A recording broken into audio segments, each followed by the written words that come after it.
আমরা বিভিন্ন জায়গাতে আমাদের অনেক সচেতন মানুষ, আগের থেকে অনেক সচেতন, কিন্তু একটা জিনিস ভুলে যায়, বাবা সাহেবকে কার মাধ্যমে পেয়েছে? বাবা সাহেব ভারতবর্ষের দিক থেকে হারিয়ে দেওয়া হচ্ছে। হারিয়ে দেওয়ার মূলে আমি বলবো আমাদের সমাজে দুইজন ব্যক্তি বিশেষভাবে দায়ী ছিল। একজনকে ছোটবেলায় খুব পছন্দ করতাম, তার নাম ছিল জগজীবন রাম, আমার ছোটবেলা।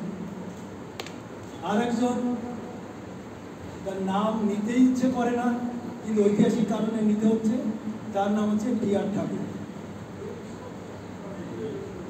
এই যে দুইজন লোক সেখানে দাঁড়িয়ে কারণ বাস্তবের বাইরে আর কোনো কিছু হয় না। বাস্তবটা আমাদের ইচ্ছায় হোক অনিচ্ছায় হোক আমাদের প্রজন্মের কাছে আমাদের এগিয়ে দেয় হচ্ছে আমাদের প্রথম। আমরা প্রত্যেকটা মানুষই চাইছি আমার সন্তান লেখাপড়া শিখবে, আমার সন্তান যেন আগে চলে যাবে, এইটাই প্রত্যেকটা মানুষ আমরা চাইছি। আজকে দেখুন, আমি অভিজিৎকে বলেছিলাম অভিজিৎ 28 জন কি হয়েছে, তাহলে এটা আমরা শিয়ালদা থেকে হাঁটতে শুরু করি। তা আমি আবারও অভিজিৎকে জিজ্ঞেস করবো যে অভিজিৎ 28 জন কি হয়েছিল আমার শিয়ালদা থেকে? 28 জন হয়েছিল। অভিজিৎ দেখুন, একটা জিনিস আমাদের মাথায় রাখতে, এখানে যারা এসছে তারা প্রত্যেকটা মানুষই লড়াকু। একটা কন্যা মিছিলে ছিল, সেই কন্যাটাকে দেখলাম, সে পাঠ এই যে আমাদের যে ঘুরটা পারলাম দাদা ভাই, তো এই জায়গাতে আজকে আমাদের আরেকটা মা এখানে বসে আছে, মা বসে আছে, ওই মাঠে এসে কোথায়? দক্ষিণ বারাসাত। এই মা কোথা থেকে? যাও, আমরা যে এই কাজটা করছি, আমরা যদি আমাদের সঙ্গে আমাদের মায়েদের না আনতে পারি, এই হাঁটাহাঁটি ছোটাছুটি সবটাই ব্যর্থ, কখনই হতে পারে না। রিসেন্টলি পশ্চিমবঙ্গে একমাত্র আমার যতটুকু জানা আছে, একজন তার পৈতৃক সম্পত্তি পুরোটা দান করে দিয়েছেন প্রজ্ঞাপীঠ বিহার। জায়গাটার নাম হচ্ছে চাম্পাহাটি। ওনার বয়স 78 বছর।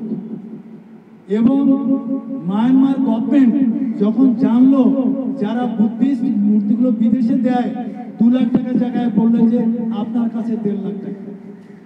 তাহলে দেখুন, ভারতবর্ষের বাইরে যে বুদ্ধের থেকে প্রগতি আজ পর্যন্ত, এই বঙ্গ সংস্কৃতি সম্পূর্ণটাই আমাদের সংস্কৃতি, যেটা আপনারা জানেনই। এগুলো জানাটা, ফেসবুকে লেখাটা, আমাদের ছেলেমেয়েরা, আমাদের ইয়াং জেনারেশন দেখছি 20-22 বছরের যে ছেলেমেয়েরা আছে তারা এতটা জ্ঞান রাখে, আমরা বিএ পাস করেও তার ধারে কাছে পৌঁছতে পারিনি।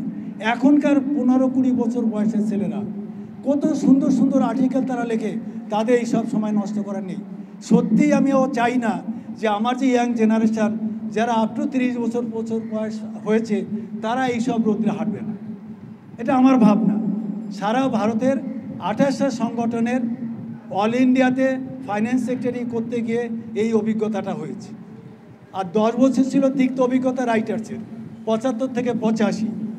আর এখন যারা আমরা আছি, আজকে আমি আমাদের জগন্নাথ রিটায়ার করবে ফেব্রুয়ারিতে, জগন্নাথ সেন্ট্রাল ব্যাঙ্ক অফ ইন্ডিয়ার SC ST OBC অর্গানাইজেশনের প্রেসিডেন্ট। একটা ব্যাংকে 3টে সংগঠন করার জন্যে সে প্রেসিডেন্ট হওয়া সত্ত্বেও তাকে প্রথমে দুর্গাপুরে 4 বছর, পরে কোথায় গেলে বাঁকুড়াতে 4 বছর, ফের আবার কলকাতায় না দিয়ে আবার দুর্গাপুর। একজন আমাকে বলছিলেন, আমাদের সমাজের একজন বিশিষ্ট লোক, SC ST OBC আগে একসঙ্গে ছিল, এখন SC কমিশন, OBC কমিশন, তারপর ST কমিশন, মিস্টার অরুণ হালদার কিছু ভালো কাজ করেন, যেটা না করলে হয় না, কিন্তু 95% যে কাজটা করেন সেটা এই ভালোটা 5 মিনিট না করলেও হতো।